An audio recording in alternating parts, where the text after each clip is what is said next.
MTH News. I am Prisma Dhakal. Let's begin with the top stories. Prime Minister Dhakal to take vote of confidence. Nepali Congress issues whip against Prime Minister's vote of confidence. General Secretary and spokesperson of RSP Mukul Dhakal suspended. He was suspended on the recommendation of the party's disciplinary commission. Indian PM's Russia visit. Putin-Modi holds informal talks at Kremlin leaders' residence. England positive approach pays off, heads to Euros final. Now, the news in detail. In a significant political development, the Nepali Congress has announced that it will vote against Prime Minister Pushpakamal Dahal in the upcoming vote of confidence. Chief Whip Ramesh Lekhak issued a directive to all parties' MPs instructing them to oppose the Prime Minister's proposal. This move comes ahead of the crucial vote scheduled for tomorrow, July 12, where Prime Minister Dahal will seek to secure the vote of confidence. The decision marks a pivotal moment in Nepal's political landscape as the Prime Minister's ability to govern could be significantly impacted by the outcome of this vote. Rashtriya Swatantra Party RSP has suspended its General Secretary and spokesperson Mukul Dhakal on Thursday. He was suspended by the party's Central Committee on the recommendation of the party's disciplinary commission. The meeting of the Central Committee of the party held late on Wednesday night decided to take action against Dhakal. Party's Joint General Secretary Kavindra Bulakoti has been appointed Acting General Secretary, and while Joint General Secretary Manish Sai is appointed as Acting Spokesperson.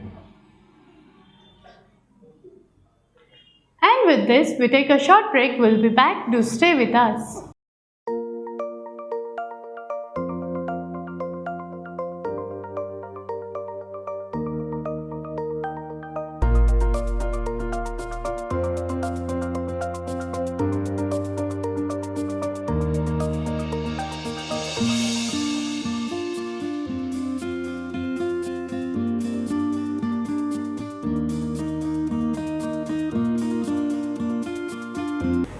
Hello again, you're watching MTH News. Let us switch to the international sphere.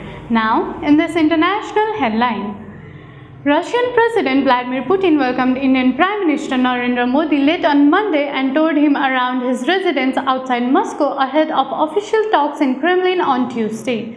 Putin embraced the Indian leader at his home at Novo-Ogaryovo, greeted him as his dear friend and said he was very happy to see him, according to an account by Russia's TASS state news agency.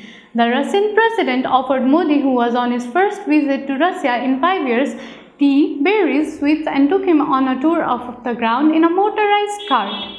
Modi's trip to Moscow and India's relationship with Russia amid the war that Russia has been waging against Ukraine raised concerns. Thousands of people have died on both sides since Russia invaded Ukraine in February 2022. India, which has enjoyed a close relationship with Moscow for decades, has refused to condemn Russia for the war, instead calling for an end to the conflict through dialogue and diplomacy. A top Indian official said last week that fixing India's trade imbalance with Russia and securing the discharge of Indian citizens who were misled into fighting the Ukraine war would be amongst Modi's top priorities in Moscow. India, which has links with Moscow dating from Soviet era, has increased purchase of cheap Russian oil to record levels. Now, let's move towards the sports news. England finally showed their true colours at the European Championship on Wednesday, putting on a convincing and effective performance when it mattered most to book themselves a berth in Sunday's final in Berlin. Ollie Watkins' late winner to secure the 2-1 win over the Netherlands was as much as they deserved after dominating the encounter in a display their supporters have been eagerly waiting but barely daring to hope for.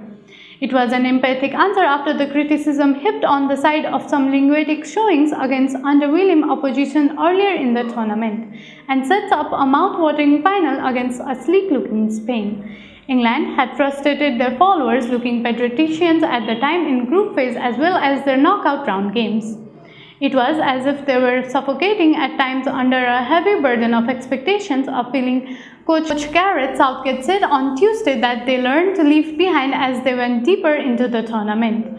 The round of 16 performance as they aced Slovakia border on the miraculous snatching victory minutes from being eliminated, and there was a nervy showing as they fought back again to ace Switzerland on penalties in the quarterfinal. This time, however, there was a positivity about the play from the start. Even it was the third successive game where they went behind, this time to Xavi Simon's spectacular 7-minute efforts. Harry Kane's penalty equalizer was followed by a sustained period of pressures on the Dutch defence, with England sacking off the cobwebs and properly greasing the wheels of their attack. It was almost to script that they engineered victory just before the final whistles, as Watkins emerged an unlikely hero not long after coming on. The confidence boost cannot be underestimated, especially as informed opponent awaits on Sunday at Olympia Stadium. When they needed to stand up and be counted, the real England come to the party, and after almost a month of gritty competition, the tournament has two worthy finalists. With this news, we have come to the end of the bulletin, and before we wrap up, the headlines once again. Prime Minister Dhakal to take vote of confidence. Nepali Congress issues whip against Prime Minister's vote of confidence. General Secretary and spokesperson of RSP Mukul Dhakal suspended. He was suspended on the recommendation of the party's disciplinary commission. Indian PM's Russia visit. Putin Modi hold informal talk at Kremlin leader's residence.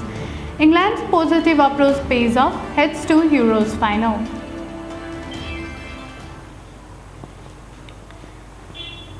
Now it's time to say goodbye. We'll be back with another English news edition of MTH News at 12 noon. Till then, keep watching MTH Channel. Have a great time. Namaste.